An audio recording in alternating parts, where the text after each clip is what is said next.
What is your main weakness? The moment that makes candidates across the country panic. And here's the brutal truth. 95% of people get this question completely wrong. And it's not because they choose the wrong weakness. It's because they fall into the same predictable trap that instantly marks them down. Today, I'm going to show you exactly how to turn this dreaded question into your secret weapon. Hey everyone, I'm Sharon. And if you've been stressing about how to answer weakness questions without sounding fake or cliché, you are in the right place. This question isn't here to trip you up. It's actually a golden opportunity to show maturity, self-awareness, and growth. But only if you know the insider strategy I'm about to share. Let's start with the fatal mistake that tanks most interviews. A candidate sits down, confident smile, and says, "My biggest weakness is that I'm a perfectionist. I just care too much about doing things right, but I'm working on it."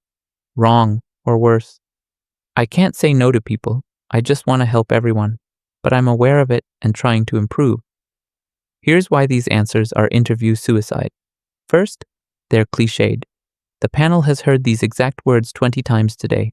Second, they're vague, no specific examples, no real insight. Third, they're fake humble. You're basically saying, "My weakness is that I'm too good at my job." And finally, there's no real solution. "I'm working on it" tells them nothing. You've just wasted 30 seconds proving you can't think originally or reflect meaningfully on yourself. So, what are they actually testing when they ask this? 4 crucial things. Number 1, honesty. Are you self-aware enough to recognize real flaws? Doctors who can't see their own weaknesses are dangerous. Number 2, insight. Can you analyze yourself the same way you'd analyze a patient case? Number 3, growth mindset. Do you learn from problems and actively work to improve? And number 4, trustworthiness. Will you be the kind of doctor who admits mistakes and asks for help? Remember, they want you to have weaknesses. A doctor who thinks they're perfect is a patient safety risk, but they want to see you're mature enough to handle your flaws professionally. So, here's the 5-step formula that'll make your answer unforgettable. Step 1. Quick positive context. Start with something positive. To show this weakness comes from a strength. Step 2. Name the real weakness. Be specific, not generic. Use nuanced language that shows maturity. Step 3. Give a detailed example. This is where you win or lose. Make it vivid, specific, and real. Step 4. Show what you learned. Demonstrate reflection and insight into your behavior. Step 5. Explain your action plan. Concrete steps you're taking to improve. The magic is in the example. That's what separates amateur answers from professional ones. But not all weaknesses are created equal. Here's how to pick a winner. Rule number 1. Make it real. Choose something you actually struggle with. Fake weaknesses sound rehearsed and hollow. Rule number 2.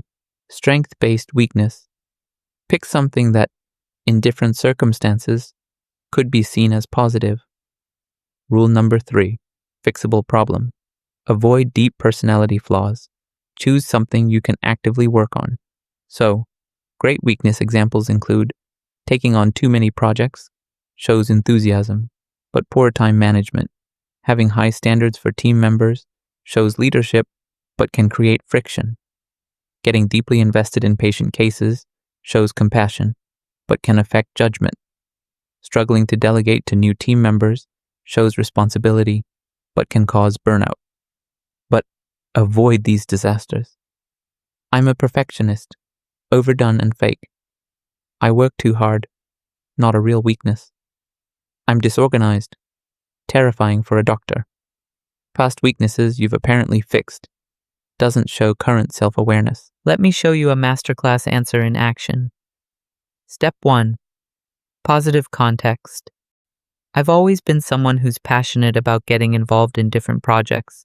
If you look at my portfolio, you'll see I've participated in audits, teaching, and research throughout medical school. the weakness. However, I sometimes struggle with taking on too many commitments simultaneously, which can put me under unnecessary pressure and occasionally impact the quality of my work. Detailed example.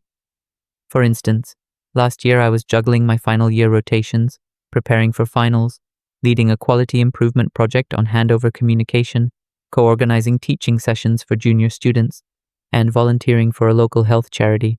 About 2 months in, I realized I was staying up until 2 a.m. trying to keep up with everything. The breaking point came when I had to ask for a deadline extension on the QI project because I simply couldn't deliver the data analysis on time. I felt like I'd let down my team and compromised a project that could genuinely improve patient care. Step 4. What I learned. This experience taught me that saying yes to everything doesn't actually help anyone if you can't deliver quality work. I realized I was so focused on building my CV that I lost sight of doing fewer things exceptionally well.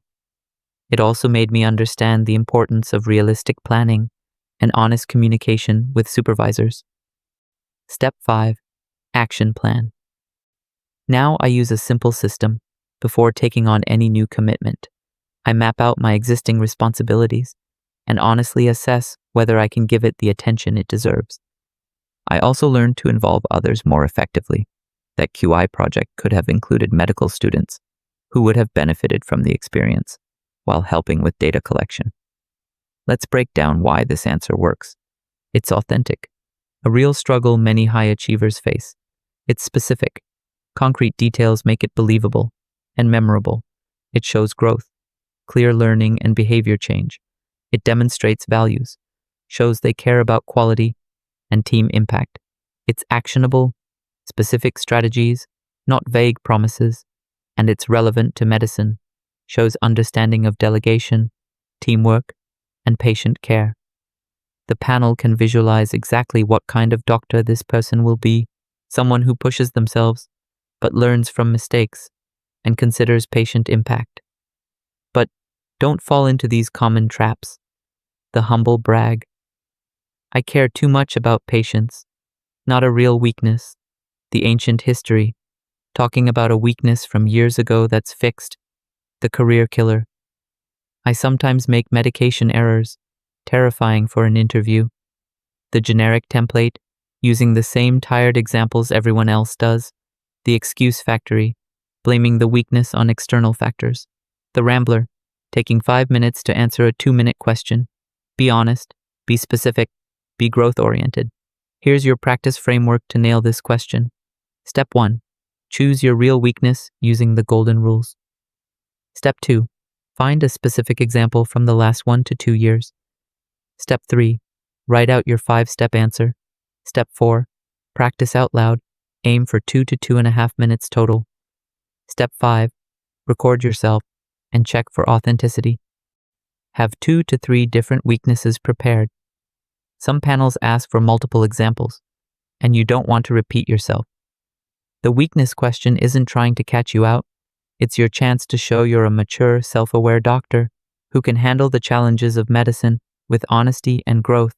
Remember the formula: real weakness plus specific example plus clear learning plus action plan equals interview success.